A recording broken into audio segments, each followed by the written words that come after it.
మీ అందరికీ ఎంతో దూరం నుంచి వచ్చిన పక్క రాష్ట్రాల్లో నుంచి వచ్చిన మూఢనమ్మకాల నిర్మూలన సంఘాన్ని జాయిన్ అయిన వాళ్ళకి, దాన్ని అభిమానిస్తున్న వాళ్ళకి, దాంట్లో ముందుకు కొనసాగుతున్న మీ అందరికీ కూడా జై భీమ్, జై ఇన్సాన్. ఒక విషయాన్ని చాలా బలంగా గట్టిగా మీ అందరికీ చెప్పాలనే ఆలోచనతో నేను వచ్చాను. మీరంతా కూడా నిశ్శబ్దపు విప్లవాన్ని సందర్భానుసారంగా చాటుతున్న నిజమైన సైనికులు మీరంతా కూడా. పోయిన ఏప్రిల్ 14కే కదా దాదా, అంటే సత్యాన్ని అణిచివేస్తే అది అణచబడుతుంది అనుకోవడం ఒక తప్పు, ఒక అవివేకం అని చెప్పేసి బైరి నరేష్ అనే ఒక సత్యాన్ని చాటుతున్న ఒక వ్యక్తి మీద నిరంతరం అసత్యాన్ని ప్రచారం చేస్తున్న మనువాదులు దాడి చేస్తే ఆ సత్యం ఆగిపోతుంది అనుకోవడం ఒక భ్రమని, ఒక కాల్పనికమని, ఒక అబద్ధమని ఏప్రిల్ 14th నాడు ఈ దేశంలో హక్కులను శాసనాలు చేసిన మహానుభావుడు డాక్టర్ బాబాసాహెబ్ అంబేద్కర్ గారు పుట్టిన సందర్భంగా ఎక్కడ కూడా కనీసం ప్రచారంలో లేకుండా మూఢనమ్మకాల నిర్మూలన సంఘం అంటే ఐకమత్యానికి ఆదర్శమని చాటి చెప్పడం కోసం పుట్టవలిగి చీమలట్లొస్తారో ఆ చీమల్లాంటి ఐక్యతను చాటిన మీ అందరికీ కూడా శిరస్సు వంచి హృదయపూర్వకమైనటువంటి జై భీమ్ని తెలియజేస్తా ఉన్నాను. అంటే ఒక పెరియారు వాదమైన, మహాత్మా జ్యోతిబా పూలే గారు చాటి చెప్పిన సత్యమైన, బాబాసాహెబ్ అంబేద్కర్ గారు అనుసరించి ఒక మార్గం దిశానిర్దేశం చేసినటువంటి ఆలోచన శక్తినైనా సరే ఈ సమాజంలో కులాన్ని రూపుమాపుతూ, మతం యొక్క మౌఢ్యాన్ని దాటుతూ మనిషిని మనిషిగా ప్రేమించే ఒక సామ్రాజ్యాన్ని సృష్టించడానికి మీరందరూ కదిలినటువంటి, రాబోయే కాలపు నిర్ణయాధికారాన్ని నిర్ణయించబోయేటువంటి ఆలోచన కలిగినటువంటి వ్యక్తులు మీరు. మీకు కులముతో కానీ మతముతో కానీ సంబంధం లేకుండా ఒకానొక నాడు ఒక మనిషి అడిగిండు నన్ను, అన్నా ఎంత కులానికి దూరంగా మనం పరిగెడుతున్నా, ఎంత సామాజిక ఆలోచన పట్ల మనం బాధ్యత కలిగి ముందుకు పోతున్నప్పటికీ కూడా ఏదో ఒక సందర్భంగా కులం అనేటువంటి ట్యాగ్ మనకు వేస్తూ ఉన్నారు. మరి ఏంది పరిస్థితి? నిజంగా ఈ కులాన్ని మనం నిర్మూలించగలుగుతామా? నిజంగా ఈ మతం యొక్క మౌఢ్యం నుంచి మనం బయటపడగలుగుతామా? మన మహనీయులు కలలుగనటువంటి ఆ ఆలోచన విధానాన్ని రాబోయే భవిష్యత్ తరాలకు మనం అందించగలుగుతామా అని ఒక మనిషి నన్ను అడిగినప్పుడు నేను ఒకటే ఒక సమాధానం చెప్పిన. మనమందరము ఆగిపోయినా, మనని కులం అనే ట్యాగులో బంధించిన, కుల నిర్మూలనకు వ్యతిరేకంగా మనం పోరాటం చేసిన సైన్స్ని బ్రతికిచ్చే ఒక సంఘం ఉంటుంది. ఆ సంఘ నాయకుడే బైరి నరేష్ గారు అని చెప్పిన ఆ విషయాన్ని మీరు ఏ రాష్ట్రం నుంచో ఏ కులం నుంచో ప్రాతినిధ్యం వహిస్తున్నప్పటికీ కూడా బైరి నరేష్ గారు అబద్ధం కాదు, అది సాగుతున్న నావాని, ఆ నావకి ప్రతిసారి మద్దతుగా ఉంటూ ఈ సమాజానికి చాటి చెప్తున్నటువంటి నిజమైనటువంటి సైనికులు మీరని చెప్పడానికి నేను ఏమాత్రం కూడా ఆలోచించట్లేదు. ఇదో బాధ. నాకేమో నడుచుకుంటా మాట్లాడకపోతే మనసు పట్టదు, అవతలేమో వీడియో. నాకు ఎట్లుంటుందంటే ఒక జాగాలో కట్టేసినట్టు ఉండలేను. యాక్టివిటీతో మాట్లాడే మనిషిని కదా నేను. పెరియార్ గారంతటి గొప్ప మహానుభావుడు కూడా చనిపోయే చివరి క్షణం వరకు కూడా సింహంలాగా గర్జిస్తూ మాట్లాడిండు. ఆయన వారసులో మనం అందరం కూడా సింహంలాగే గర్జించాలనేది నా ఆలోచన. సావిత్రిబాయి పూలే జయంతి సందర్భంగా మరి ఎందుకు ఇలాంటి కార్యక్రమాన్ని ఏర్పాటు చేసుకున్నాం? కులాలకు మతాలకు అతీతంగా, మరి రాష్ట్రాలకి భాషలకు అతీతంగా ఎందుకు మనం అందరం ఏకం కావాల్సిన అవసరం ఉన్నది అనే విషయాన్ని నాకంటే ముందు చాలామంది వక్తలు మాట్లాడి ఉండొచ్చు. కానీ రెంజర్ల రాజేష్ అనేటువంటి వ్యక్తి ఒక మొండోడు. ఈ మనువాదం మీద పొద్దున్న లేచి నుంచి కత్తులు నూరుతానే ఉంటాడు. మనలో ఉన్నటువంటి మతం మౌఢ్యాన్ని తీసివేయగలిగేటువంటి సామర్థ్యం ఎంతో కొంత రాజేష్ దగ్గర కూడా ఉందని గుర్తించి బైరి నరేష్ గారు నన్ను ఈ కార్యక్రమానికి ఆహ్వానించినందుకు నేను మనస్ఫూర్తిగా ఆయనకు ధన్యవాదాలు తెలియజేస్తూ ఉన్నాను. ఇక్కడ మనం కాసేపు శత్రువు గురించి, శత్రువులాగా ఉంటున్న ఒక వ్యక్తి గురించి, ఒక వ్యవస్థ గురించి నిర్మోహమాటంగా మాట్లాడుకోవాల్సిన అవసరం ఉంది. ఎవరు ఈ దేశంలో కులాన్ని మతాన్ని చెట్టులాగా నాటింది? చెప్పండి గట్టిగా. మనువాదులంటే ఎవరు? కుమరోలా, కమరోలా, సాకలోలా, మంగళోలా, దక్కలోలా? గట్టిగా చెప్పండి.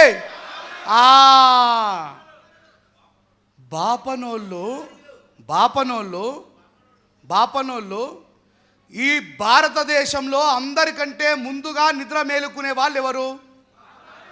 వాళ్ళ యొక్క భవిష్యత్ తరాల కోసం వేలాది సంవత్సరాలుగా కఠోరమైన దీక్షను పూని ఈ దేశంలో మతమౌఢ్యాన్ని చాటుతున్నటువంటి వ్యక్తులు వాళ్ళు. వాళ్ళని చూసి మనం ఏమైనా నేర్చుకోవాల్సినదా? నేర్చుకోవాల్సింది చాలా ఉన్నది.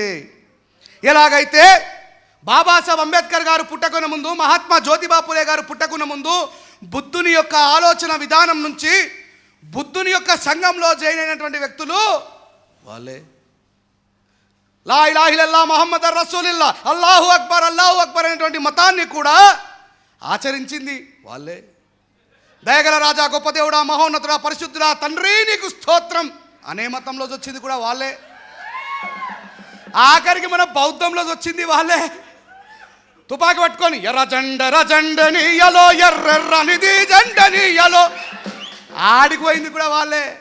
ఈ దేశంలో దేన్నైనా సరే శాసించగలిగేటువంటి వ్యక్తిత్వాన్ని, కష్టాన్ని అలవరుచుకున్నారు వాళ్ళు. మనోడు 3 గంటలకు లాస్ట్ సీన్ ఉంటుంది వాట్సాప్లో. ఆయన ప్రొద్దున్నే 4 గంటలకు లేస్తాడు. కఠోరమైనటువంటి దీక్షను చేస్తూ ఉన్నారు వేలాది సంవత్సరాలుగా వాళ్ళు.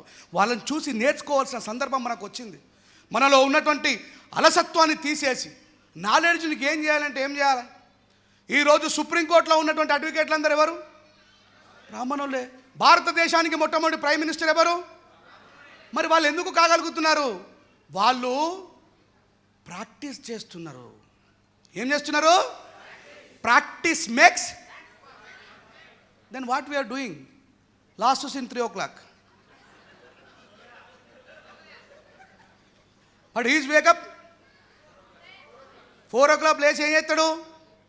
బ్రాహ్మణులకి ఒక కఠోరమైన దీక్షలో ప్రధానమైనది చెప్తా, నేర్చుకోండి. వాళ్ళు ఎప్పుడు వేడి నీళ్ళతో స్నానం చేయరు. వేడి నీళ్ళతో, చల్లటి నీళ్ళతో స్నానం చేస్తారు. ఎందుకో తెలుసా? అది మనల్ని మేలుకొలుపుతుంది. అదే మనని ఎవడన్నా చల్లటి నీళ్ళతో స్నానం చేయమంటే అమ్మో నేను చెయ్యనే. ఆయన చల్లటి నీళ్ళతో స్నానం చేయడమే కాదు, ఆ చలిని తనతో పాటు మడిగట్టుకొని క్యారీ చేస్తాడు. చూడండి, ఎప్పుడన్నా మీరు బట్టలతో స్నానం చేస్తారు, మనలాగా కడ్రాయర్తో స్నానం చేయరు వాళ్ళు. ఆ మడిగట్టుకొని ఆ చలిని ఆయనతో పాటు క్యారీ చేస్తూ ఈ భారత సమాజం యొక్క వ్యవస్థలో ఉన్నటువంటి భక్తులందరూ మేల్కొనడానికంటే ముందే ఈయన మేల్కొనడానికి గుడి మెట్ల మీద నిలబడి ఏమంటాడు? యాని కానిచ పాపానే జన్మాంతర కృతాని చ తాని తాని వినశ్శాంతి ప్రదక్షిణ పదే పదే పాపోహం పాపకర్మాణం పాపాత్మం పాప సంభవం పాహిమాను కృపాయ చ దేవ అన్యదాం శరణాం రక్షతి అంటాడు. అర్థం కాదు ఈ భాష మనకు. హిందీ వస్తుంది, మనకు ఉర్దూ నేర్చుకోవచ్చు.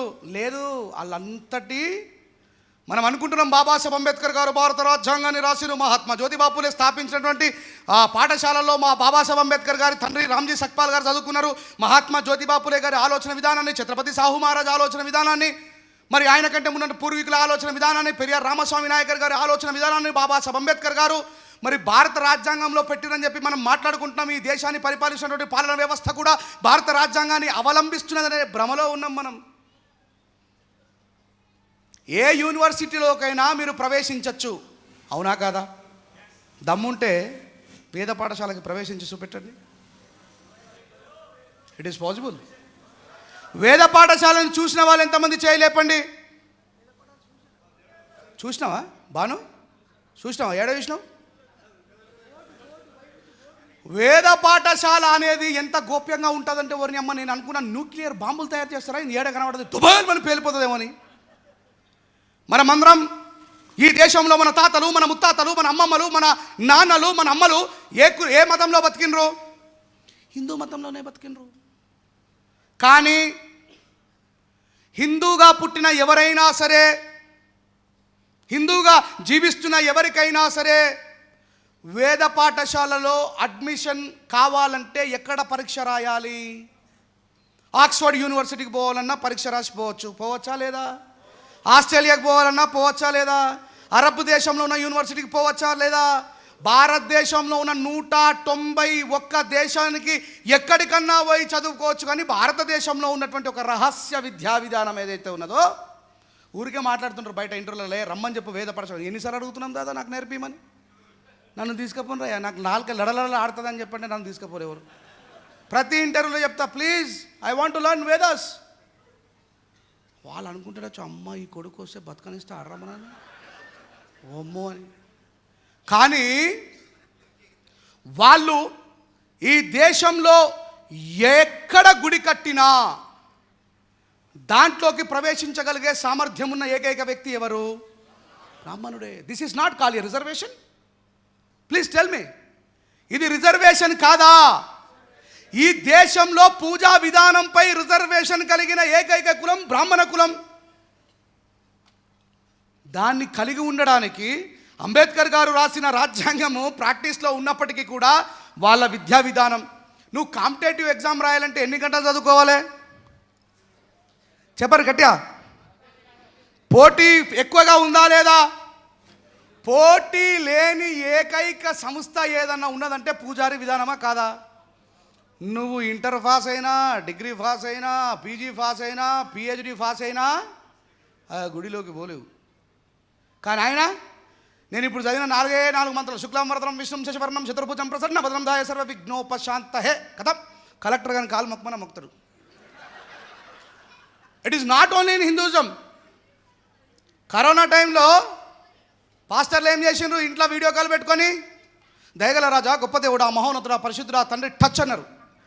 ఓరమ్మ, యేసు ప్రభు నిన్ను వలె నీ పొరుగువారిని ప్రేమించమని బైబిల్లో చెప్తే, వీడు పక్కింటోళ్ళని ఎదురింటోళ్ళని ప్రేమిస్తే ఇదేం ప్రేమించే విధానం?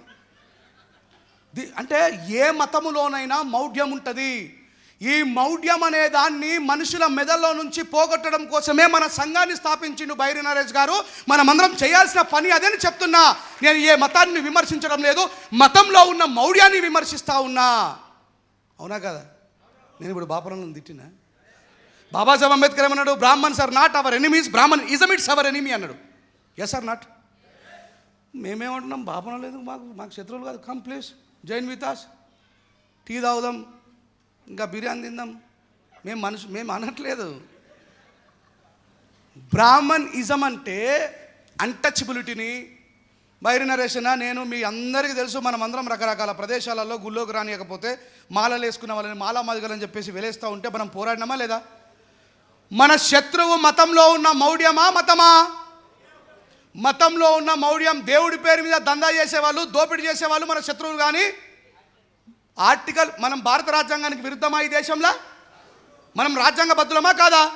అయ్యా, నీకు ఆర్టికల్ 24, 25, 26 మత స్వేచ్ఛనిచ్చింది, మతం మారే స్వేచ్ఛనిచ్చింది, మతం గురించి స్వయం ప్రకటన చేసుకునే అవకాశాన్ని ఇచ్చింది, మతంలో ఉన్న మౌఢ్యాన్ని విమర్శించేటువంటి హక్కును కూడా ఇచ్చింది. అవునా కదా?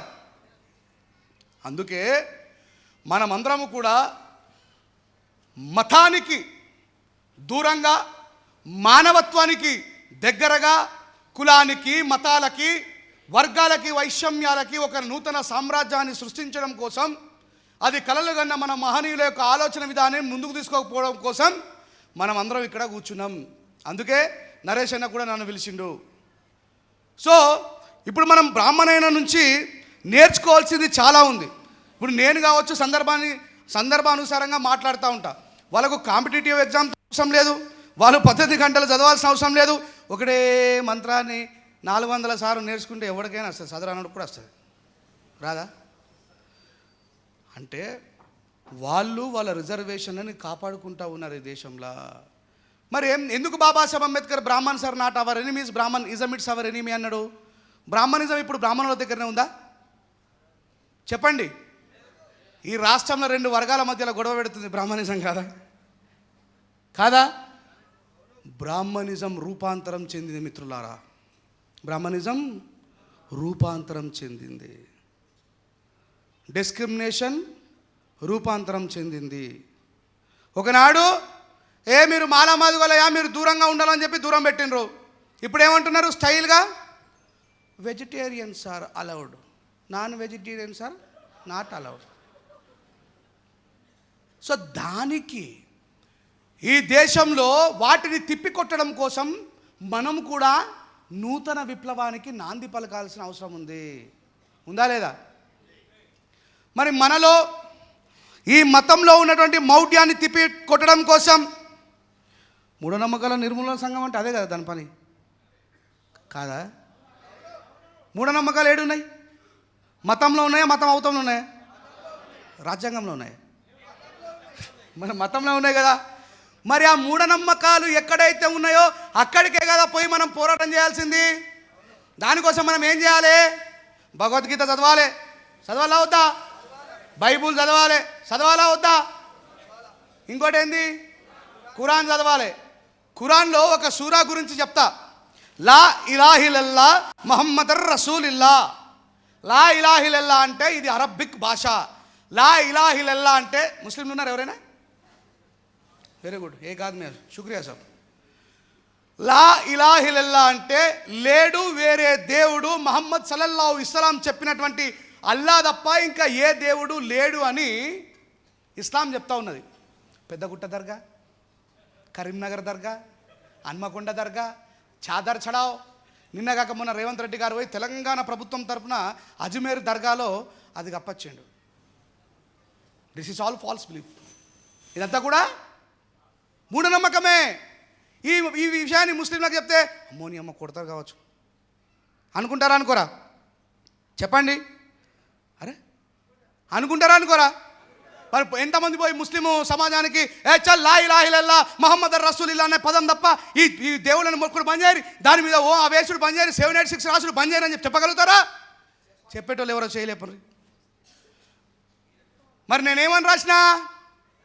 గడ్డాలు వెంచుకొని నెత్తిన టోపీలు పెట్టుకొని జిహాదు అంటున్నారు, జిందగీ బర్బాదు చేసుకున్నారు. చెప్పలేనా? అప్పుడు ముస్లిం వాళ్ళు నన్ను కొట్టిర్రా? अरे राजेश भाई तुम इस्लाम पढ़ चुके हैं, हम सारे के सारे आदम सल्लल्लाहु अलैहि वसल्लम की औलाद है, अब जिस बात ने बोला उसको हम सहमत कर रहे हैं. खत्म అయిపోయి సపోర్ట్ కొట్టరందరు కలిసి. నేను పాడుతున్న పాట వాళ్ళని తిట్టినట్టుందా? గడ్డాలు వెంచుకొని నెత్తిన టోపీలు పెట్టుకొని అయ్యో జిహాదు అంటున్నారు, జిందగీ బర్బాదు చేసుకున్నారు. అప్పుడు చెప్పిన అసలు విషయం, విశ్వశాంతిని కోరే ఇస్లాము మాటల అర్థమే మార్చేసిరి, కొందరు ఉగ్రవాదులు చేసే చర్యలకు ఇస్లాము ఇజ్జతంతా తీసిరి. అప్పుడు ఇస్లాంని ప్రచారం చేస్తున్న వక్తలు ఏమన్నారంటే, రాజేష్ గారు చెప్పింది నిజమండి, మేమందరము కూడా సైంటిఫిక్ టెంపరేచర్లో సైంటిఫిక్ అనాలిసిస్ ప్రకారం ఒక స్త్రీ ఒక పురుషుని నుంచి ఉద్భవించిందే ఈ మానవాళి, మనం అందరం కూడా ఒకటే అనే విషయాన్ని ఆ ముస్లిం సమాజంలో ఉన్నటువంటి జ్ఞానవంతులు గ్రహించారు. కాబట్టి రెంజర్ల రాజేష్ పాడిన పాటలో తప్పు లేదు అనుకున్నారు. మరి ఇంకా కొంచెం ముందుకు పోతే ఇంకో సహోదరులు ఉన్నారు కదా, అమ్మా ప్రెసిడెంట్ ఉన్నారా లేదా? వాళ్ళనేమన్నా సాతాను బిడ్డలంటూ పరులను చులకన చూస్తుంటారు. వాడు నిన్ననే బాప్తిజం తీసుకుంటారు. ఇక యేసు ప్రభు పక్క పడినట్టే ఉంటుంది వాళ్ళ పని. మేము ముట్టద్దు, మేము అక్కడికి రావద్దు. మొన్నటిదాకా పెద్దమ్మ చిన్నమ్మనే ఎలమ్మ అక్కడ కోడిని కోసుకుంటే తింటాడు, మనోడు బీఫ్ తీసుకుని తింటాడు, అన్ని తింటాడు. ఇక వరని అమ్మ, నేను బైబుల్ అంతా చదివిన అన్నం తినద్దని ఏడే చెప్పలే. నిన్న కాక మొన్న విజయవాడలో ఫ్లడ్స్ వచ్చినాయా రాలేవా? అన్నం వేస్తే రపారప తిన్నారా లేదా? అప్పుడు ఏమో చచ్చిపోతావు బువ్వేర్రని. మరి అది ఎవడు వండించిన పువ్వా, ఏ కులమోడు వండించిన పువ్వా, ఏ మతమోడు అన్ని నీ దగ్గరికి పార్సల్ చేసిండ్రా? అన్నం అనేది తినకపోతే నువ్వు చచ్చిపోతావు, శుడ్బాధవుతుని చెప్పేసి ఆకలి సందర్భంలో నీ దేవుడు ఎటు పోయినా అని అడుగుతున్నా. ఇలాంటి ప్రశ్నలు ఉద్భవించాలా? వీటిని మనం అడగాల ఈ సమాజంలో, అంతేనా కాదా? మరి సమాజం ప్రతిసారి నేచర్ మనకి చాలా సందర్భాల్లో సలహాలు సూచనలు ఇస్తానే ఉన్నది. కరోనా రాగానే ఏం జరిగింది? లాక్డౌన్ జరిగిందా లేదా? లాక్డౌన్ జరిగిందా లేదా? లా అల్లాహు అక్బర్ అన్నారు ఎవరన్నా? కౌసల్య సుప్రజ రామ వినబడ్డదా? దయగల రాజా గొప్ప దేవుడన్ ఆయనే పరిశుద్ధ ఆలయమందు. అందరు పని చేసిండ్రు. పుసుక్కన ఎవడన్నా సాహసం చేసి బయటకు వెళ్తే పోలీసులు దగ్గర దగ్గర దగ్గర దగ్గర దగ్గర చంపినలేదా? సైన్స్కు ఎవడైనా భయపడాల్సినదా కాదా? సైన్స్ని ఎదిరించేది సైన్స్ తప్ప మతాలు కాదని కరోనా నిరూపించి చూపించిందా లేదా? అయినా మరి మనోళ్ళు దాన్ని ఒప్పుకుంటున్నారా? అందుకే వాళ్ళు ఒప్పుకోకుండా ఉండడానికి ఎన్ని శక్తులు పనిచేస్తున్నాయి ఈ దేశంలో. ఇక్కడ ఆంధ్రాలో పాస్టర్ అట, ఆయన గారితో టీ తాగాలంటే 5,000 ఇవ్వాలి, భోజనం చేయాలంటే 10,000 ఇవ్వాలి, సెల్ఫీ తీసుకోవాలంటే 2,000 ఇవ్వాలి. యేసుప్రభు ఒకవేళ బతికుండి ఉంటే ఆ సిలువతో కొడుతుండేవరా, నా కొడక నువ్వేం చేస్తున్నావురా, నిన్ను వాళ్ళ నీ పొరుగువారిని ప్రేమించమంటే ఈ దోసుకునే దోపిడికమేంద్రా అని చెప్పి అంటుండే. అవునా కాదా? మరి ఆ సిద్ధాంతం ఏం బోధిస్తే దాన్ని వ్యాపారం చేసుకుంటున్నారు. బైబిల్లో ప్రకటన గ్రంథంలో క్రియలుగా రాసి ఉంటుంది. క్రైస్తవులు ఉన్నారు ఎవరైనా చేయలేపని ఉంటే? ఓకే ఓకే ఓకే క్రైస్తవత్వం నుంచి పునర్జీవనం పోసుకున్న వాళ్ళు ఎవరో చేయలేపండి. Super super super. ప్రకటన గ్రంథంలో ఏమని రాసి ఉంటుందంటే, ఇదిగో నా ప్రజలారా, నా పేరు మీద అబద్ధపు బోధకులు రాబోతున్నారు, వారి నుంచి రక్షింపబడు అన్నాడు యేసుప్రభే. అచ్చిరా రాలేదు ఇప్పుడు టచ్ కాళ్ళు వస్తాడు ఉరుకుతాడు. అమ్మ కాళ్ళు వచ్చినాయి సార్, నాకు మొన్నటిదాకా లేవు సార్. మరి డాక్టర్లు ఎందుకురా? మిత్రులారా, ఇది నవ్వుకోవడానికి చాలా సింపుల్గా అనిపించిన మనిషి యొక్క మేధస్సుని మెదడుని బందీ చేసుకునేటువంటి ప్రక్రియ జరుగుతుంది మతం పేరు మీద. గుర్తుపెట్టుకోండి, మతం అనేది నిరంతరం ప్రాక్టీస్లో ఉంది. ప్రొద్దున లేవగానే కౌసల్య సుప్రజతో మొదలవుతుంది. ప్రొద్దున లేవగానే లా ఇలాహ ఇల్లల్లాహ్ ముహమ్మద్ రసూలుల్లతో మొదలవుతుంది. ప్రొద్దున లేవగానే దయగల రాజా గొప్ప దేవుడా మహోన్నతుడ పరిశుద్ధులతో మొదలవుతుంది. ఆ సమాజంలో ఉన్నటువంటి మూఢనమ్మకాలను నిర్మూలించడానికి నువ్వు ఎప్పుడు మేల్కొంటున్నావు అనే విషయాన్ని గుర్తుంచుకో. ఇంతసేపు మనం ఎప్పుడు మేలుకుంటున్నామని చెప్పడానికి ఇదంతా చెప్పిన. బాబా నేను ఎప్పుడు మేలుకుంటున్నాడు, మనం లాస్ట్ ఎప్పుడు అనుకుంటున్నాము. ఇక మరి ఈ సమాజం మీద మనం విజయం సాధిస్తామా? బాబాసాహెబ్ అంబేద్కర్ గారి గురించి మనం చాలా సందర్భాల్లో విన్నాం. బాబాసాహెబ్ అంబేద్కర్ గారు ఈ దేశానికి స్వాతంత్రం వచ్చిన తర్వాత బ్రిటిష్ ప్రెస్ వాళ్ళు గాంధీ గారి ఇంటికి 9 గంటల ప్రాంతంలో వెళ్తే గాంధీ గారు ఏం చేస్తున్నారట? నిద్రపోయిండు. దాని నుంచి ఇంకా కొంచెం దూరం పోయి జిన్నా గారింటికి పోయినారు. జిన్నా గారు ఏం చేస్తున్నారట? జిన్నా గారింటికి పోయిన తర్వాత, అయ్యా ఇక ఎట్లా మిగతా వాళ్ళ దగ్గరికి ఎవరి దగ్గరికైనా ఉంటే మీరు ప్రొద్దున పోదురు కానీ మీరు భోజనం చేతురు రండి అని అంటే వాళ్ళు భోజనానికి వెళ్ళినరట. భోజనానికి వెళ్ళిన తర్వాత అయ్యో అంబేద్కర్ గారిని కూడా కలిసి ఉంటే అయిపోయేదే, ఆయన కోసం మళ్ళా పోవాల్సిన అవసరం ఏర్పడ్డదంటే దాంట్లో నుంచి ఒక ఆయన చెప్పినట్ట, సార్ ఈ భారతదేశంలో ఈ ప్రపంచంలో ప్రొద్దున సూర్యుడు ఉదయిస్తాడు, ఆ సూర్యుడితో పోటీపడే సూర్యుడే డాక్టర్ బాబాసాహెబ్ అంబేద్కర్ గారు. ఆయన చంద్రుడితో సూర్యుడితో పోటీపడే బతుకుతాడు, ఆయన నిద్రపోడు సార్, మీరు పోవచ్చు నిరభ్యంతరంగా అని చెప్పిండట. What is this? అంబేద్కర్ గారు 11:30 సమయం అవుతుంది పడుకోరా అని ఒక ప్రయత్నం కోసం పోయినరట వాళ్ళు. అంబేద్కర్ గారి ద్వారం తెరుచుకొని ఉన్నది, బాబాసాహెబ్ అంబేద్కర్ గారు రాస్తా ఉన్నారట. బాబాసాహెబ్ అంబేద్కర్ గారు 11:30కి రాస్తా ఉన్నారట. అప్పుడు బాబాసాహెబ్ అంబేద్కర్ గారి దగ్గరికి వెళ్ళి వాళ్ళు అడిగినరట, సార్ ఏంటి సార్ ఇంత కష్టం పడి ఈ దేశంలో ఉన్నటువంటి ఫ్రీడమ్ ఫైటర్స్ అంతా కూడా కష్టపడి మరి బ్రిటిష్ వాళ్ళ చేతుల నుంచి ఈ దేశానికి స్వేచ్ఛని స్వతంత్రాన్ని ఇప్పించిన తర్వాత వాళ్ళందరూ చాలా ఆత్మనిర్భరంతో హాయిగా నిద్రపోతుంటే మీరు ఎందుకు నిద్రపోతలేరు సార్ అని చెప్పేసి బాబాసాహెబ్ అంబేద్కర్ గారిని అడిగితే, అయ్యా ఈ దేశానికి స్వాతంత్రం రాలేదండి, అధికార బదలాయింపు జరిగింది. ఏమన్నాడు? అధికార బదలాయింపు మాత్రమే జరిగింది. ఇంకా ఈ దేశంలో ఉన్నటువంటి ఎట్టి కష్టం రెక్కల కష్టం చేసుకునే పీడిత ప్రజలకు స్వాతంత్రం అంటే అర్థం తెలియదండి. ఎవరు మరి రెక్కల కష్టాన్ని పెట్టుబడిగా పెట్టి బతికే వ్యక్తులు ఎవరు ఈ దేశంలో చెప్పండి?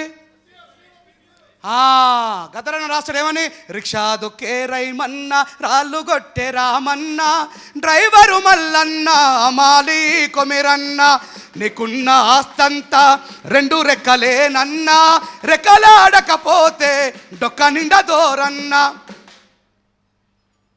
బాబాసాహెబ్ అంబేద్కర్ గారి నోట్ల నుంచి బయటకు వచ్చిన మాట అంటరానుల కోసం వచ్చిందా?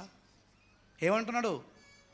ఈ దేశంలో రెక్కల కష్టాన్ని పెట్టుబడిగా పెట్టి బతుకుతున్నటువంటి జాతులకి, అంటరాని జాతులకి, ఆటవిక జాతులకి, మతం పేరు మీద భాగాలు విభజింపబడుతున్నటువంటి జాతులకి, ఒకవైపు పాకిస్తాన్ ఉండ్రి, ఒకవైపు ఈయనే ఉండుండ్రి అని జరుగుతున్నది.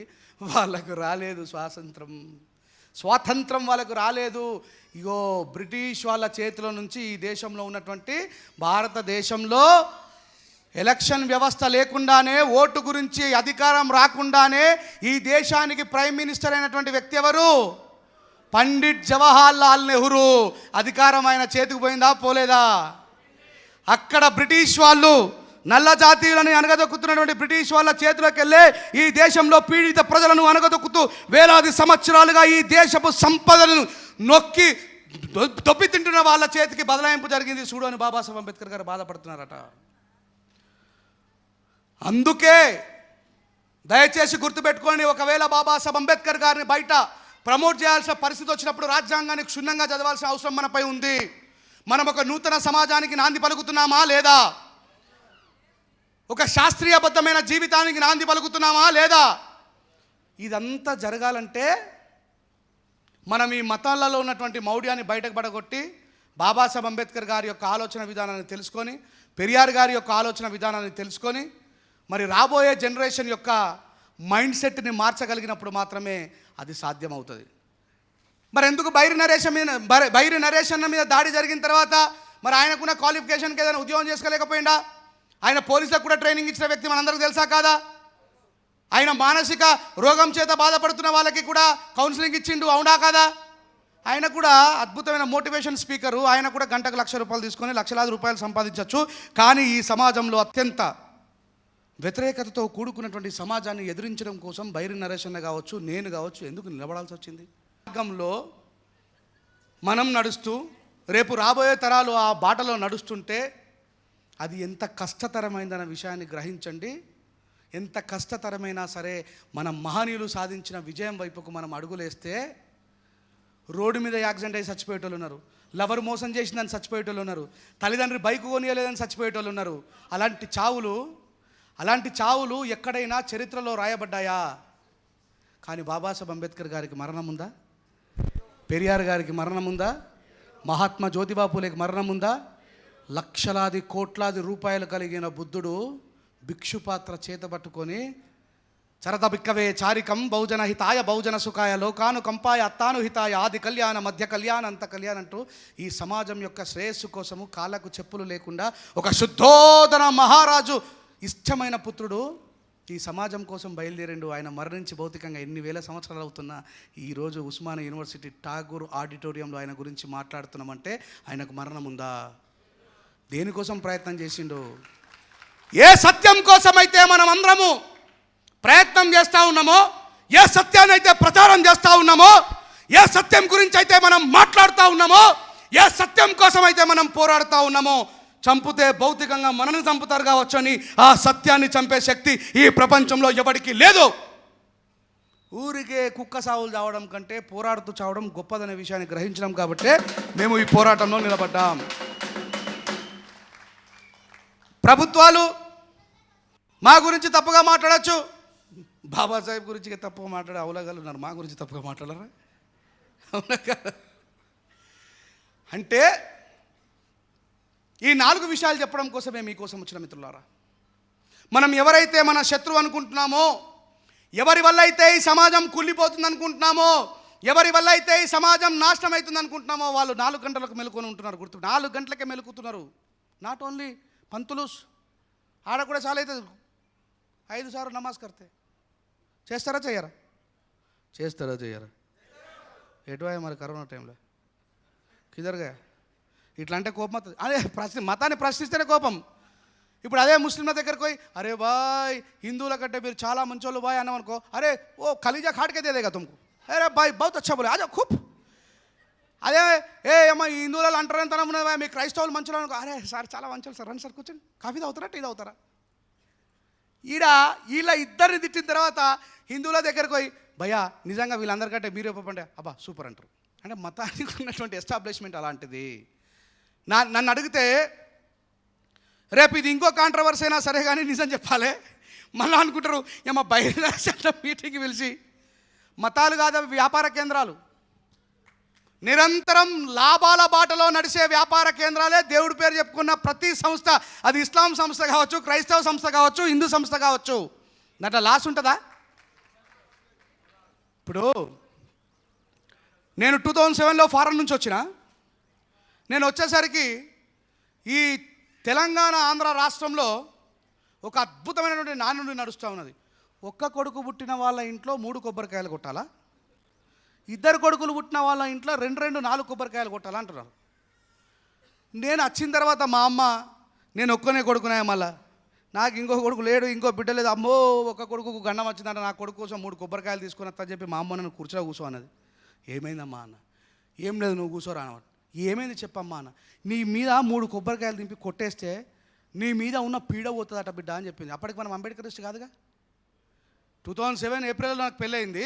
నేను జూలైలో బాబాసాహెబ్ అంబేద్కర్ గారి గురించి డాక్టర్ కదిరి కృష్ణ గారు చెప్తుంటే విన్నా కాబట్టి నాకు అప్పుడు తెలియదు బాబాసాహెబ్ అంబేద్కర్ గారి గురించి. కానీ కొంచెం చదువుకున్నటువంటి జ్ఞానం ఉన్నది కాబట్టి నేను ఆలోచించిన ఈ అమ్మ ఇదంతా ఏంద్రా అని చెప్పి. బైరి నరేష్ అన్న, మా ఊర్లో అడుగు పెడితే కూడా జాగా లేకుండా కొబ్బరికాయలు ఉన్నాయి, ఊరంతా కొబ్బరికాయలే.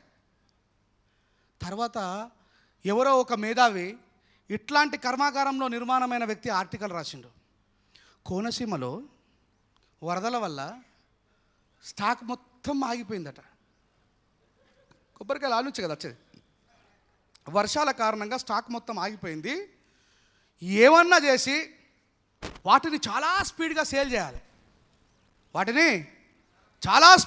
చేయాలి, మరి ఇప్పుడు మన బ్రాహ్మణ్య వ్యవస్థకి అధిపతులు ఎవరు? అయ్యగారులే. ఇప్పుడు ఏం చేసారు ఈ కోమటోళ్ళు? ఇది నిజం 2007లో జరిగిన వాస్తవం చెప్తున్నాను నేను, యథార్థ సంఘటన. దమ్ముంటే ఎవడన్నా డిబేట్కి రావచ్చు, నిరూపిస్తా. ఈ వ్యాపారవేత్తలంతా కూడా పోయి, అయ్యా మీరు ఏం చేస్తారో ఏమో మాకు తెలియదు కానీ చాలా స్పీడ్గా ఈ కొబ్బరికాయలు అమ్ముడు పోవాలి అంటే, మరి నాకేంటి అని అడిగినరట. ఇప్పుడు 10 రూపాయలకు ఒక కొబ్బరికాయ అమ్ముడు పోయిందనుకో, 5 రూపాయలు మీకు, 5 రూపాయలు మాకు. అరే అమ్మ ఇదేది? కష్టపడ్డది వాళ్ళు. ఎవరు కష్టపడ్డది? రైతులు. పండించింది వాళ్ళు. ఈ వ్యాపారం చేసేవాడు వాళ్ళ దగ్గరికి వెళ్ళి కొనుక్కొని ఏ పని చేయకుండా ఈజీగా 5 రూపాయలు నాకు లాభం కలగజేస్తున్నాడు కదా అని చెప్పేసి ఇక ఊర్లలో ఉంటారు కదా పెద్ద మనుషులు, అన్ని కులాలలో పిలిచి, బిడ్డ గత్తరచ్చింది. ఏమని చెప్పిండు తెలంగాణ భాషలా? గత్తరచ్చిందిరు. ఒక్కడు నడుగు 3 కొట్టకపోతాడు ఖతం అయిపోతాడు, 2 నోళ్ళు 2 కొట్టకపోతే ఖతం అయిపోతాడు, 3 నోళ్ళకు తలా 1 కొట్టకపోతే ఖతం అయిపోతారు అనేటువంటి మూఢనమ్మకాన్ని ఒక అయ్యగారు, ఒక పంతులు గారు చెప్పగానే ఊర్లో ఉండేటువంటి పెద్ద మనుషులు, మనందరికంటే ఎక్కువ చదువుకున్నాడు, వేద ఇతిహాస పురాణాలు చదువుకున్నటువంటి వ్యక్తి కాబట్టి ఈ గండం నుంచి మనల్ని బయటపడగొట్టగలే సామర్థ్యం కేవలం ఆయనకు మాత్రమే ఉన్నది కాబట్టి ఆయన చెప్పింది వినాలనేటువంటి నానుడితోని వాళ్ళందరూ కొబ్బరికాయలు కొట్టిరు. 2 రోజులలో కోనసీమలో కొబ్బరికాయలు మొత్తం ఖతమైపోయింది. మరి ఇది కేవలం ఇలాంటి మూఢనమ్మకం కేవలం హిందూ మతంలోనే ఉందా? క్రైస్తవులు కూడా ఉన్నారు. అదే చెప్తున్నా, క్రైస్తవులలో ఉన్నది. ఇప్పుడు ఈ టచ్ అనగానే ప్రెగ్నెంట్ కావడం, ఈ టచ్ అనగానే కాళ్ళుగా, అసలు మరి ఎందుకు? నాకు చాలా సందర్భాలు అనిపిస్తుంది. మేమందరం కూడా సోషల్ మీడియాలో ఒక వైరల్ అయిన పోస్ట్ను చూసినాం. ఇక్కడనే ఉన్నాడు మనోజ్ కుమార్ నూతలపాటి అన్న. ఈ అత్యంత ఖరీదైనటువంటి పాస్టర్లలో ఒక పాస్టర్ అయినటువంటి మన పక్క రాష్ట్రం, మన పొరుగు రాష్ట్రం, ఇప్పుడు మనం విడిపోయినాం కాబట్టి, కల్వరి టెంపుల్ సతీష్ ఆయన పేరు తెలుసా? ఈయన సంస్థ నుంచి ఒక కరపత్రం బయటకు వస్తుంది. ఎవడైనా రోగాల దవాఖాన మెట్లెక్కితే అది దేవుని యొక్క ఆజ్ఞని ధిక్కరించడం. మీరందరూ కూడా మీ వైద్యం బాగు కోసం ప్రార్థనా మందిరంకు రండి అన్నాడు. పుసుక్కన వీడికి ప్లేట్లెట్స్ పడిపోయి హుటాహుట్న తీసుకుపోయి హాస్పిటల్ పెట్టారు. ఓరే నీ అమ్మ, యేసుప్రభు మంచోడు, ఆయనను మందే చంపేశారు. అవునా కదా? ఇక్కడ ఉన్న క్రైస్తవులకు తెలుసు. పేతురు, నువ్వు 3 సార్లు అబద్ధం ఆడితే తెల్లాడుతుంది బిడ్డ అన్నాడు. ప్రభువా, నా ప్రాణం పోయినా సరే నేను అబద్ధం ఆడాలి, నిన్ను కాపాడుకోవడమే నా లక్ష్యం అన్నాడు. ఒకసారి అబద్ధం ఆడాడు, ఏమిరా ఆడుతుంది. 2వ అబద్ధం ఆడాడు, ఏమిరా మళ్ళీ ఆడుతుంది. 3వ అబద్ధం ఆడాడు, యేసు ప్రభు దొరికిండు. అంటే ఈ స్టోరీ కూడా మనకు తెలియాల్సిన అవసరం ఉంది. మరి మిగతా వాళ్ళ ప్రాణాలతో మతం పేరు మీద చెలగాటమాడుతున్నటువంటి కల్వరి సిల్వ టెంపుల్ సతీష్ మంది ప్రాణాలు పోతే పర్లేదనుకున్న గాడిద కొడుక, మరి నువ్వెందుకు పోయి హాస్పిటల్ అన్నవురా? నువ్వు దేవుడి ఆజ్ఞను ధిక్కరించినట్టు కాదా? ఇలాంటి సత్యాన్ని సమాజానికి ప్రచారం చేసి భారత పౌరులమైనటువంటి మనము భారత ప్రజానీకాన్ని కాపాడే ఆలోచన విధానాన్ని మొదలు పెట్టాల్సినటువంటి కర్మాగారమే ఈరోజు జరుగుతున్నటువంటి సభ అని నేను బలంగా నమ్ముతున్నా. సో మనం ఏది మాట్లాడాలనుకున్నా, ఏది మాట్లాడినా 1కి 4 సార్లు. ఇప్పుడు థామస్ ఎడిసన్ ఎన్నిసార్లు ఫెయిల్ అయిన తర్వాత నమ్మిరు? నేను ఒక సందర్భంగా డిస్కషన్ నడుస్తూ ఉన్నది. ఈ దేశంలో, ఈ ప్రపంచంలో అత్యంత శాంతియుతమైనటువంటి మతము అనగానే అందరు ఏమనుకుంటారు? క్రిస్టియానిటీ అనుకుంటారు. బైరి నరేషన్ నేను ఇద్దరు ఒకరోజు డిస్కస్ చేసుకుంటున్నాం. ఎవరైనా భూమి గుండ్రంగా ఉన్నదన్న మనిషిని దాదా నేను కలిసి ఇట్లనే ఒక మీటింగ్లో కూర్చొని మాట్లాడుతున్నప్పుడు, దాదా నిజంగా నేనే ఆయనతో, వేరే వాళ్ళు కాదు వాదించింది, నాకు తెలిసి 2009-10 ఆ సందర్భం అనుకుంటా. దాదా మిగతా అన్ని మతాల కంటే క్రైస్తవ మతం జర మంచిదాలని ఏమనుకుంటాను అన్న. ఏమను? మిగతా అన్ని మతాల కంటే జర క్రైస్తవ మతం పోపన్నా అలా ఏమనకు అన్న. ఈ దేశంలో, ఈ ప్రపంచంలో అందరికంటే ముందు సైంటిస్ట్ని చంపేసిన వాళ్ళు వాళ్ళే అన్నాడు. నీ అమ్మ నిజమా అనుకున్నా. బ్రూనో ఎగ్జాంపుల్ చెప్పిండు. మతం ఏది మంచిది కాదు, మతము ఏది మంచిది కాదు. లాస్ట్ ఎగ్జాంపుల్ చెప్పేసి ఒక పాట పాడుకొని ముగించుకుందాం. మతానికి నిజంగా శక్తి ఉంటే అనండి, మతానికి నిజంగా శక్తి ఉంటే, కులానికి నిజంగా శక్తి ఉంటే, అమెరికా ఆమెని తెలంగాణ పిల్ల పెళ్లి చేసుకుంటే పిల్లలు పుట్టదు. నిజమా కాదా? ఇక్కడ స్త్రీకి పురుషుడు అవసరం, ఏ దేశం అనేది కాదు. ఇంకా మోటుగా చెప్తా, శాంసంగ్ ఛార్జింగ్ పిన్లో అది పెడితేనే ఛార్జింగ్ ఎక్కుతుందా లేదా? మరి దేవుడు మ్యానుఫ్యాక్చరింగ్ చేసింది నిజంగా కరెక్ట్ అయితే వాళ్ళకు వాళ్ళ ఛార్జింగే, వీళ్ళకు వీళ్ళ ఛార్జింగే రావాలి కదా. మరి ఇట్లా జరుగుతున్నది అంటే ఇక్కడ స్త్రీ పురుష సంబంధం మాత్రమే ఈ నేచర్ మనకు కలగదేసింది అనేటువంటి గొప్ప విషయాన్ని తెలుసుకొని ఈ ప్రచారాన్ని ప్రజల మధ్యలోకి తీసుకుపోయి మనం ఆలస్యంగానైనా సరే విజయాన్ని సాధిస్తామనేటువంటి నమ్మకాన్ని కలిగి ఉండి మన యొక్క జీవితాన్ని వృధా కాకుండా, మన యొక్క మెదడుని వృధా కాకుండా, మన యొక్క శక్తిని సామర్థ్యాన్ని వృధా కాకుండా మనమందరం కూడా సంఘటిత శక్తిగా మారి చాలా అతి తొందరలోనే ఈ మతాలు, మీరు చూడండి సోషల్ మీడియాలో ప్రతి మతాలలో ఉన్నటువంటి మౌఢ్యాన్ని చాలామంది ఎత్తి చూపుతూ ఉన్నారు. వి బోత్ ఆర్ నాట్, మేమిద్దరమే కాదు, మీరు చూస్తూ ఉన్నారు చాలా విషయాలలో. ఔజా అనేటువంటి ఒక బీహార్ ఐపీఎస్లని ఐఏఎస్లని విద్య నేర్పించే ఇన్స్టిట్యూషన్లలో మాట్లాడుతూ ఉన్నాడు ఆయన. సైన్సే చివరికి వర్ధిల్లుతుంది, సైన్స్ మాత్రమే ఈ ప్రపంచంలో నిలిచి ఉంటుంది, సైన్సే ఫైనల్ అనేటువంటి సంగతిని వాళ్ళు చెప్తా ఉన్నారు. కానీ మనం ప్రచారం చేయడంలో వాళ్ళతో పోటీ పడితే తక్కువ ఉన్నాం అంతే తప్ప. బుద్ధుడిని ఆ బౌద్ధ సన్యాసులందరూ వచ్చి ఏమంటారంటే, సార్ మీరేమో మనం సత్యం ప్రచారం చేయాలా అని చెప్తా ఉన్నారు, అవతల మేము కేవలం 100,000 మందే ఉంటే అవతల లక్షలాది మంది ఉన్నారు, మేము ఎట్లా వాళ్ళని జయించగలుగుతాం సార్ అని చెప్పేసి బుద్ధుడిని ఆ సంఘ సభ్యులు అడిగినప్పుడు, ఈ ప్రశ్నకి మీ అందరికీ ప్రాక్టికల్గా సాయంత్రం సమాధానం చెప్తా, మీరు బాధపడకండి అని చెప్పి ఒక 2 బౌద్ధ భిక్షువుల్ని పిలిచి, అయ్యా ఆ గ్రౌండ్లో ఆ కొండ ఎంతైతే కనబడుతుందో ఆ కొండతో సమానంగా కనబడే ఒక దూది కొండను తయారు చేయమని చెప్పిండు బుద్ధుడు. ఏం తయారు చేయమన్నాడు? దూదితో నిర్మాణం చేసిన కొండని తయారు చేయండి అన్నాడు. బౌద్ధ భిక్షువులందరినీ తీసుకొచ్చి అక్కడ కూర్చుండబెట్టమని చెప్పిన తర్వాత సాయంత్రం బౌద్ధ భిక్షువులందరూ 6 గంటల కంటే ముందే భోజనం చేసుకుని వచ్చి అందరూ అక్కడ కూర్చున్నాక ప్రాక్టికల్గా బుద్ధుడు ఏమన్నాడంటే, 6 గంటల తర్వాత సహజంగానే చీకటి అవుతుందిగా, కొండతో పాటు కొండ పక్కకున్నటువంటి ఈ దూది కొండ కూడా ఆకారంలో సమానంగా కనబడదా? అప్పుడు బుద్ధుడు ఏమంటాడంటే, అయ్యా ఈ వేలాది సంవత్సరాలుగా కష్టపడిన వ్యక్తులు నిర్మాణం చేసిన అసత్యం ఆ కొండ. ఈ దేశంలో మతం పేరు మీద ప్రచారం చేసి మనుషుల్ని విడగొట్టి విభజనవాదాన్ని క్రియేట్ చేసిన వ్యక్తులు నిర్మాణం చేసిన అసత్యం ఆ కొండంతా కనబడుతుంది చూడండి. ఒక అగ్గినిప్పుకని తీసుకొని పోయి బుద్ధుడు ఒక్కసారి ఇట్లా ఇసురు కొడతారు ఆ కొండ మీద. చూస్తుండగా మొత్తం ఖాళీ బూడిదైపోతుంది. నేను విసిరి కొట్టిందే సత్యం, కానీ అది బూడిదై అయి కింద మొత్తం పడిపోవడానికి సమయం పట్టింది. ఈ దేశంలో సత్యం గెలవడానికి కూడా అంతే సమయం పడుతుంది. దాన్ని చూసి మీరు భయపడాల్సిన అవసరం లేదు అని బుద్ధుడు మాట్లాడిండు. అలాంటి బౌద్ధం భారతదేశాన్ని దాటి వేరే దేశాలకు చేరిందా లేదా? సో మీరందరూ కూడా ఆ కాన్ఫిడెంట్ని మిస్ కాకండి. చాలా ప్రాక్టీస్ చేయండి. రెంజర్ల రాజేష్ అన్న కూడా ఒక సామాన్యమైనటువంటి కుటుంబంలో పుట్టి, మా మేనమామలు బాపురంలు కాదు. మరి నాకు మంత్రాలు ఎట్లా వచ్చినాయి? ప్రాక్టీస్ మేక్స్, గట్టిగా చెప్పండి, ప్రాక్టీస్ మేక్స్. మనం కూడా చదవచ్చు. నేను ఇప్పుడు సేమ్ క్రైస్తవ పాస్టర్ లెక్క పాడనా? నీవు చేసిన ఉపకారములకు నేనేమి చెల్లింతును, వేడాది దూడలనా. సేమ్ పాడినా లేదా మనోజన? మా అమ్మ అంటది అప్పుడప్పుడు, అరే ఈ అంబేద్కర్ అని నిరుడు పని చేసి బిడ్డ, నువ్వు పాస్టర్ అయింటలో పైసలు సంపాదితూ. మా అమ్మ నిన్నగాక మన కోయారే కోయ అంటే మా అమ్మకు సత్యం తెలియదు కదా.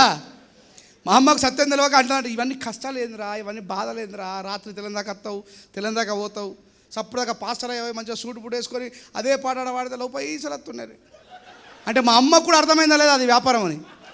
అర్థమైందా లేదా? సో అట్లా మనం ఏదన్నా ప్రాక్టీస్ వల్ల సాధించగలిగే వ్యక్తులం. పెరియార్ గారు కూడా మనలాంటి సామాన్యమైనటువంటి వ్యక్తే. బాబాసాహెబ్ అంబేద్కర్ గారు కూడా మనలాంటి సామాన్యమైన వ్యక్తే. మహాత్మా జ్యోతిబా పూలే గారు కూడా మనలాంటి సామాన్యమైన వ్యక్తే. మన తల్లి సావిత్రిబాయి పూలే కూడా మనలాంటి సామాన్యమైన వ్యక్తే. కానీ వాళ్ళు నిరంతర శ్రమ చేయడం వల్ల భౌతికంగా మరణించిన ఇంకా వేలాది సంవత్సరాలు ఈ భారత చరిత్రలో జీవించే ఉంటారు. అలాంటి చరిత్ర కోసం మనం అందరం కూడా ముందుకు సాగాలని మనస్ఫూర్తిగా కోరుకుంటూ, బండలను మొక్కుతే బతుకు రాత మారితే సోదరా, పెద్ద కొండనే మొక్కేస్తా పేదల రాత మార్చేయాలిరా, చెట్టు పుట్టలు దేవుడంటూ మొక్కి పిచ్చినారురా, మరి సాటి మనిషిని హీనమని ప్రతి ఊరి కవతల నెట్టిరా, మొక్కి మొక్కి మా నొసలు అరిగి పోయేరా, రూపాయి దానము చెయ్యనోని పూజకేమో పువ్వులు, మా పేదవాళ్ళ బతుకు మార్పుకు గొర్రెలు మేకలు గోసుడు. అవునా కదా? వాళ్ళేమన్నా కోడినా జతపడతారా? ఊర్లో 10 మంది గణపతిని పెడతారు. ఎంతమందిని? ఫస్ట్ గణపతి దగ్గరికి వస్తాడు అయ్యగారు. ఎన్ని గంటలకు లేస్తాడు? 4 గంటలకు లేచి మడి కట్టుకొని గుళ్ళో సారుకు ప్రసాదం పెట్టి కిందికి వచ్చి మళ్ళీ వచ్చి శుక్లాం వరదనం విష్ణుం శశవర్ణం చతుర్భుజం ప్రసన్నవదనం ధ్యాయ సర్వ విఘ్నోపశాంతి అని చెప్పేసి 500 తీసుకుంటాడు. అట్లా 10 గణపతుల దగ్గరికి పోతాడు. ఆయన ప్రాక్టీస్ చేసిండు. ఆయన జీవన విధానాన్ని ఎవడు దొంగిలించకుండా ప్రయత్నం చేసిండు. వాళ్ళ తాత ముత్తాతలు కష్టపడ్డరు. మనకు చదువు ఎప్పుడు వచ్చింది? బాబాసాహెబ్ అంబేద్కర్ రాసిన భారత రాజ్యాంగం తర్వాత వచ్చింది. అంతకుముందు ఎవరు కూడా చదువు? అధ్యయనం అధ్యాపకం బ్రాహ్మణ నామకల్పయాత్. అవునా కదా? సో వచ్చిన ఈ జ్ఞానాన్ని వృధా చేయకుండా ఈ సమాజం కోసం బతకాల్సినటువంటి ఆవశ్యకత మనపై ఉన్నదని చెప్పి తెలియజేస్తూ, తల్లి సావిత్రిబాయి పూలే జయంతి సందర్భంగా ఆ తల్లి ఎదుర్కొన్నటువంటి అవమానాలు నాకు తెలిసి నాకంటే ముందు అందరూ చెప్పే ఉంటారు. చెప్పిరా లేదా? ఒక్క బాబాసాహెబ్ అంబేద్కర్ గారు పుట్టకున్న 100 సంవత్సరాల ముందే పుట్టిన మహాత్మా జ్యోతిబా పూలే లోపల ఉన్న సంకల్పం ఏదైతే ఉన్నదో, ఆ సంకల్పాన్ని బాబాసాహెబ్ అంబేద్కర్ గారు చదువుకోవడానికి కారణమైన వ్యక్తి మహాత్మా జ్యోతిబా పూలే గారా కాదా? ఆయన విద్యాలయాలు స్థాపిస్తేనే కదా. బాబాసాహెబ్ అంబేద్కర్ గారు ఒక సందర్భంగా అడుగుతారు, అంబేద్కర్ గారు 32 డిగ్రీలు కలిగి ఉన్న మీరు 7వ తరగతి పాస్ అయిన మహాత్మా జ్యోతిబా పూలే నా గురువు ఎట్లా అంటున్నారు అన్నప్పుడు బాబాసాహెబ్ అంబేద్కర్ చెప్పిన సమాధానం ఎందుకు తెలుసా? ఆయన 1990లో చనిపోతే నేను 1891లో పుట్టిన, ఆయన 1890లో మరణించిండు. నేను పుట్టడానికంటే ముందే ఈ పీడిత ప్రజలందరి యొక్క విముక్తి కావాలంటే దేవుడో దయ్యాలో మంత్రాలో చింతకాయలో కారణం కాదు, విద్య వల్ల మాత్రమే నా సమాజం మారుతుందని చెప్పి 100 సంవత్సరాల ముందే ఆ విషయాన్ని తెలుసుకున్నటువంటి మహాత్మా జ్యోతిబా పూలే నాలాంటి వాడు చదువుకోవడానికి కారణమైంది కాబట్టి ఆయన నా గురువు అన్నాడు డాక్టర్ బాబాసాహెబ్ అంబేద్కర్ గారు. గుర్తుపెట్టుకోండి. ఈ దేశంలో కులం ఉన్నదా లేదా? ఉన్నది. ఈ దేశంలో మతం ఉన్నదా లేదా? ఉన్నది. ఇవే మాటలు రామ్ గోపాల్ వర్మ మాట్లాడితే ఏమైనా విక్తురని? మనమందరం సంఘటిత శక్తిగా మారి ఈ దేశంలో స్వేచ్ఛ స్వాతంత్రం కోసం పోరాటం చేయాల్సినటువంటి అవసరం ఉన్నది గుర్తుపెట్టుకోండి. పెరియార్ గారిని జైల్లో వేస్తే ఏం జరిగిందో తెలుసా? ఏం ఉద్యమం దాది? జైలు బరో అందరూ పోయి ఏ మండలాల్లో ఉన్న వాళ్ళందరూ కూడా సార్ మమ్మల్ని అరెస్ట్ చేయ మా నాయకుడి కోసం అన్నారట. అలాంటి త్యాగ నిరతిని మనం అందరం కూడా అలవాటు చేసుకోవాలా. అలాంటి త్యాగం చేయడానికి మనం అందరం సిద్ధపడాలా. అలాంటి ఈ త్యాగం ఎవరి కోసం చేస్తున్నాం మనం? పంతుల మీద కోపంతోనా? పాస్టర్ల మీద కోపంతోనా? పైగంబర్ల మీద కోపంతోనా?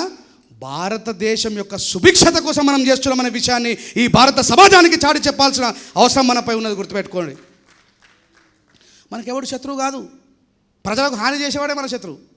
నేను అందుకే చెప్తా ఊకే, అరే నువ్వు ఎందుకు నువ్వు బాపలను తిడతాడు, అరే మా మేనమామలు నేను ఎందుకు తిడతా, బాబాసాహెబ్ అంబేద్కర్ గారు చెప్పిండు కాబట్టి చెప్తున్నా. నాకెందుకలా మీద కోపం? కేలిస్కేర్ పండితుడు బ్రాహ్మణైనా కాదా? మరి కేలిస్కేర్ పండితుడికి 10,000 లక్షల సార్లు సాష్టాంగ ప్రమాణం చేయాలన్నా చేస్తాం. ఎందుకంటే ఈ దేశంలో అయినా బ్రాహ్మణుడైనా మానవత్వం కోసం ఆలోచించిన ప్రతి మనిషి కూడా మావోడే. మానవత్వానికి విరుద్ధంగా ప్రవర్తించిన ప్రతివాడు కూడా మాకు వ్యతిరేకమే అనేటువంటి నిజాన్ని నిర్భయంగా చెప్తూ ముందుకు సాగాలని, మనమందరం కూడా నేర్చుకున్నటువంటి ఈ విద్యని మిగతా వాళ్ళకు నేర్పాలని. ఒకటే ఒక విషయం ఏంటంటే, అజ్ఞానానికి జ్ఞానానికి విజ్ఞానానికి మధ్య ఉన్నటువంటి తేడాను తెలుసుకోవాలి. మూఢనమ్మకాల నిర్మూలన సంఘం వాళ్ళు అజ్ఞానానికి జ్ఞానానికి విజ్ఞానానికి మధ్య తేడా తెలుసుకోవాలి. అది తెలుసుకున్నప్పుడు మాత్రమే మనం సఫలీకృతం అవుతాం. అజ్ఞానం అంటే ఏంది? ఫస్ట్ జ్ఞానం అంటే ఏందో చెప్తా. రోడ్డు మీద పోతున్నాం, పెండ ఉన్నది, ఏం చేస్తాం? తీసుకొని పూసుకుంటామా? దాని మీద నుంచి దాటిపోతామా? దాటిపోమా? అవునా కదా? రాకేష్ గడు హౌ పెండ అమెజాన్లో అమ్ముతున్నారు అన్నట్టు. అది వేరే విషయం. మళ్ళీ పోతే చూసినావు మా మీద పడ్డాడు రేంజల్ రాయేష్ అంటారు. నేను ఏమంటున్నా, ఈ పెండని జ్ఞానవంతుడు ఇది పెండరా, ఇది షిట్టు, దీని మీ నుంచి తాకకుండా దాటుకొని వెళ్ళాలనుకునేవాడు జ్ఞానవంతుడు. దాని చుట్టూరుగా చేరి భజన చేస్తాడు అజ్ఞాని. మతం మొక్కిపిస్తుందా? మొక్కిపియదా? తినిపిస్తుందా? తినిపిస్తలేదా? రాకిపిస్తుందా? రాకిపిస్తలేదా? నెత్తికి పూసుకుంటారా? పూసుకుంటలేరా? ఇది అజ్ఞానం. మరి విజ్ఞానం ఏం చేయాలి? గోబర్ గ్యాస్ తీసి సమాజానికి అందించాలి. అట్లా మనం అందరం కూడా మారాలి. మూఢనమ్మకాల నిర్మూలన సంఘం వాళ్ళు ఎట్లా ఉంటారా అంటే, పెండ నుంచి గ్యాస్ని తీసి ఈ సమాజానికి అందించే సైంటిస్టులు అని పిలువబడాలి రాబోయే రోజులలో. గుర్తుపెట్టుకోండి. అట్లా మీరందరూ కూడా ముందుకు సాగాలని మనస్ఫూర్తిగా కోరుకుంటూ, ఆలస్యంగా వచ్చినందుకు మరి మీరందరూ కూడా నన్ను క్షమించాలని బైరి నరేష్ గారితో మనం అందరం ఉండాల్సిన అవసరం ఉంది. బైరి నరేష్ గారికి నేను మనస్ఫూర్తిగా ఒక మాట చెప్తా ఉన్నా. దాదా, మేమందరం కూడా ఏ లైన్ దగ్గర ఆగిపోము. ఏ పరిస్థితుల్లోనైనా నేను బైరి నరేష్ గారికి తోడుగా నిలబడ్డానా నిలబడలేనా, అది నా రెస్పాన్సిబిలిటీ అనుకున్నా. ఒక్క రాజేష్ అన్న కాదు, మీరందరూ కూడా రాజేష్ అన్నలాగా నిర్మాణమై ఆయనని కాపాడుకోవాల్సిన బాధ్యత మనం కొట్టనే గట్టిగా సపోర్ట్ బైరి నరేష్ గారికి. ఆయనని కాపాడుకోవాల్సిన బాధ్యత మనందరిపై ఉందని తెలియజేస్తూ, మన చావులు వృధా కావద్దని, పుట్టినప్పటి నుంచి సత్యలోపు మనం ఏం చేసినామో చరిత్ర కావాలని. రాజేష్ అన్న భౌతికంగా చచ్చిపోతే రాజేష్ అన్న పాట అవుతుందా? 200 సంవత్సరాల తర్వాత ఎవడైనా పోరాడు వీడియో పెట్టుకొని చూస్తే, నీ అమ్మ వీడు ఎవర్రా ఇట్లా మాట్లాడుతున్నా అనుకుంటాడు కూడా. రోమన్ లిక్కప్పుడు సేపడవే, ఎవర్రా ఈ సామ్రాజ్యవాదాన్ని ప్రశ్నించింది, అమ్మని అమ్మో వామ్మో ఈడు అనుకుంటారా అనుకోరా. అట్లా మనందరి జీవితాలు ఉండాలని కోరుకుంటున్నా. బుద్ధుడికి భౌతికంగా మరణం ఉంది, పెరియార్ గారికి భౌతికంగా మరణం ఉంది, పూలే గారికి భౌతికంగా మరణం ఉంది. ఆయన గురించి మనం ఇలా మాట్లాడుతున్నామా లేదా? వాళ్ళు చేసిన పని ఏంది? వాళ్ళు వ్యాపారవేత్తలా, రాజకీయ నాయకులా? ఈ సమాజం యొక్క అభిలాషులు, ఈ సమాజం యొక్క శ్రేయస్సు కోరుకున్న వాళ్ళు. ఏ సమాజంలో అయితే మనం ఉన్నామో ఆ సమాజం యొక్క మంచిని కాంక్షించిన వ్యక్తులు కాబట్టి వాళ్ళ గురించి మాట్లాడే వాళ్ళు పుడతానే ఉంటారని చెప్పేసి తెలియజేస్తూ, మరి చివరిగా ఏ పడతావు అందరూ పాడతారా నాతో పాటు? మొక్కి మొక్కి నొసలు అరిగిపోయేరా,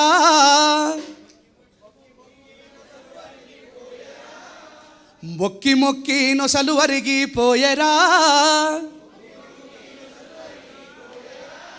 స్వేచ్ఛను అడిగి అడిగి గొంతులో తడి ఆరిపోయిందిరా, దేవుడా ఒరే దేవుడా ఓ దేవుడా నువ్వు ఉన్నవన్నది బూటకం, నువ్వు ఇంట పేదల బతుకులోన ఎందుకున్నది అంధకారం, మీరందరూ పాడడం నేర్చుకుంటే మీరు మీ మీ ఊర్లలో వాడొచ్చు ఈ పాట. రాయేశాన మళ్ళీ దొరుకుతాడు ఇట్లా. అందుకే మొక్కి మొక్కి నొసలు వరిగి పోయేరా. నువ్వు డప్పు కొడితే మా ఇద్దరికి మధ్యలో ఆంతర్యం దొరుకుతుంది. కూర్చో. ఇద్దరు ఫలానా కళాకారులు ఊర్లకు పోయారట. ఎవరు?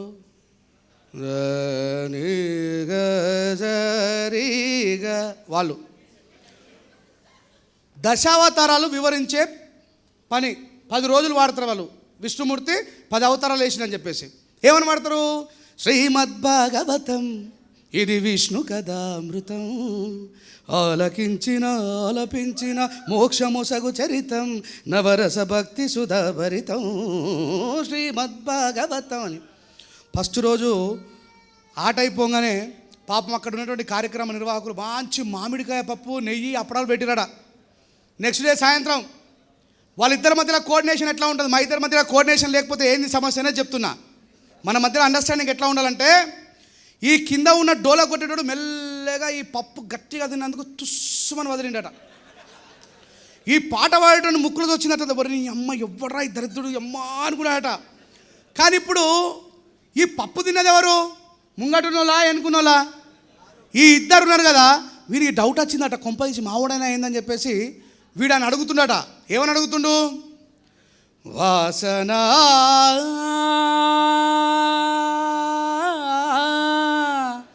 వాసన. ఈ డోల కొట్టిన అంటున్నాడ, నేనే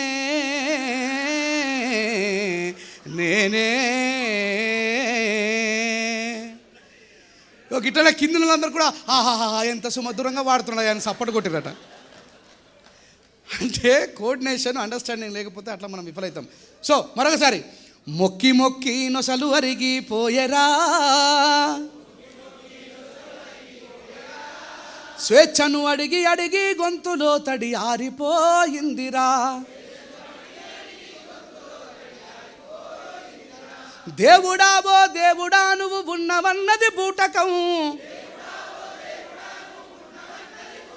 నువ్వు ఉంటే పేదల బతుకులోన ఎందుకున్నది అంధకారం. ఉంటే పేదల ఆయన రాసుకుంటాడు, సర్వలోకం దైవాధీనం దైవం మంత్రాధీనం తన్మంత్రం బ్రాహ్మణాధీనం బ్రాహ్మణేవ మమ దేవత. అర్థమైంది భాష? మనం ఊర్లో అవ్వవాళ్ళకి చెప్తే అర్థమవుతుందా? అందుకే మనం ఏం చేయాలి? దాన్ని చదువుకున్నటువంటి వ్యక్తులుగా పెండ నుంచి ఏం తీసినాం? ఇప్పుడు ఆ సంస్కృతం నుంచి ఏం తీయాలి? మనం తెలుగు రాయాలి. ఏమని రాసి? అందుకే సర్వలోకము దైవాధీనము అన్న మాటటు వాయరా, ఆ దైవమే ఒక మంతురానికి బందిగుండడమేందిరా. ఉంటాడా దైవం? దైవం మంత్రంగా బంధు ఉంటాడా?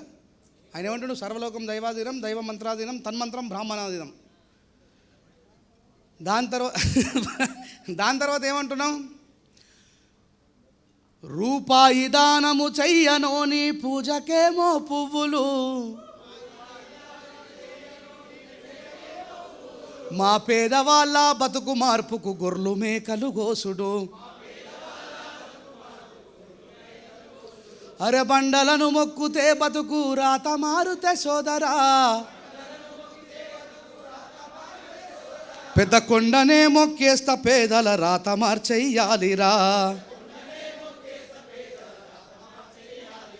చెట్టు పుట్టను దేవుడంటూ మొక్కి పిచ్చినారురా, మరి సాటి మనిషిని హీనమని ప్రతి ఊరి కవతల నెట్టిరా.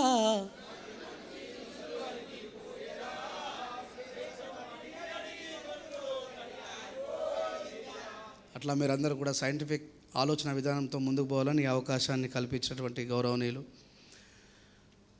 మూఢనమ్మకాల నిర్మూలన సంఘం మూఢనమ్మకాల నిర్మూలన సంఘం అధ్యక్షుడు. ఏం పాట? ఏమైపోయే వాళ్ళమో అంబేద్కర్ లేకుంటే, ఏ చీకటి మింగునో తను వెలుగై రాకుంటే, ఏమైపోయే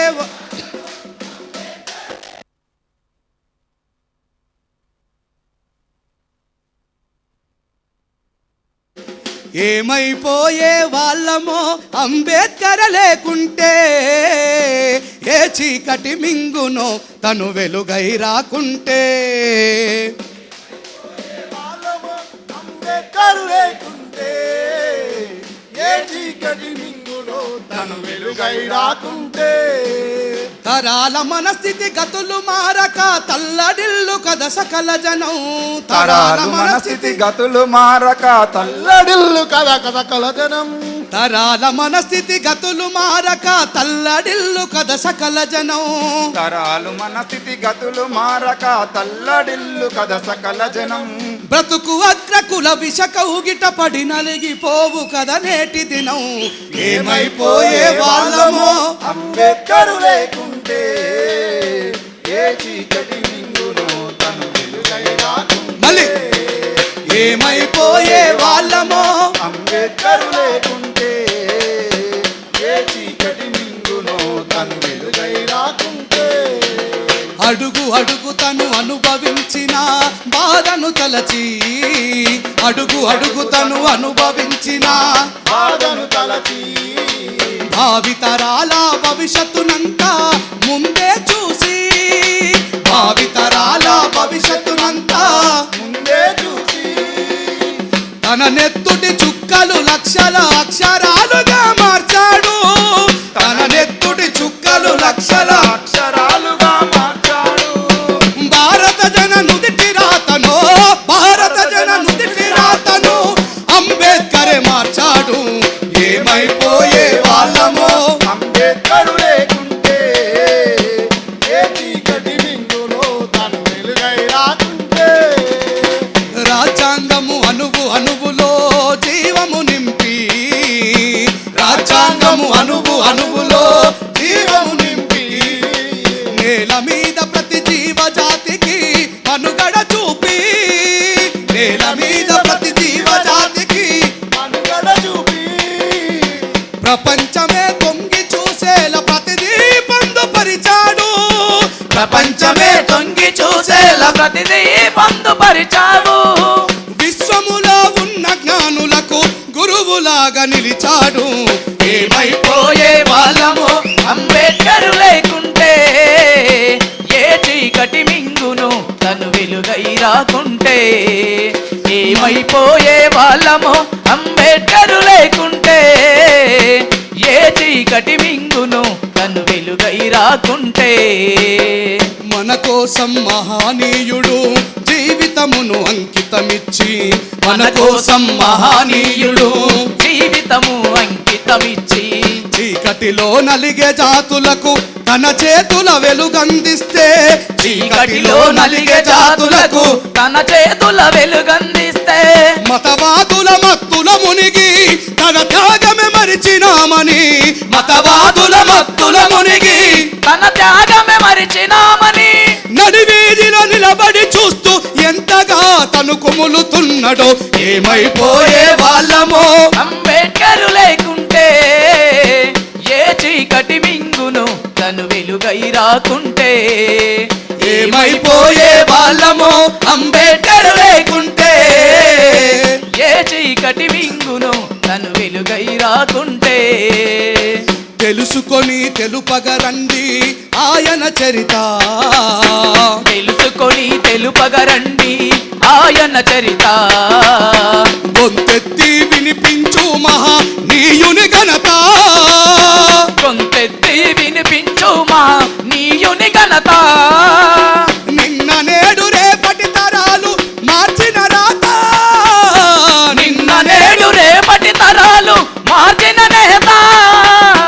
రాజ్యాంగము రాజ్యముకిచ్చిన అందరి నేత.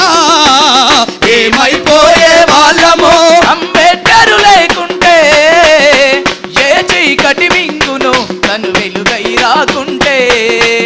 ఏమైపోయే వాళ్ళమో అంబేద్కర్ లేకుంటే, ఏ చీకటి మింగును తను వెలుగై రాకుంటే. ఏ చీకటి మింగును తను వెలుగై రాకుంటే, ఏ చీకటి మింగును తను వెలుగై రాకుంటే. ఏ చీకటి మింగును తను వెలుగై రాకుంటే. ఏ చీకటి మింగునో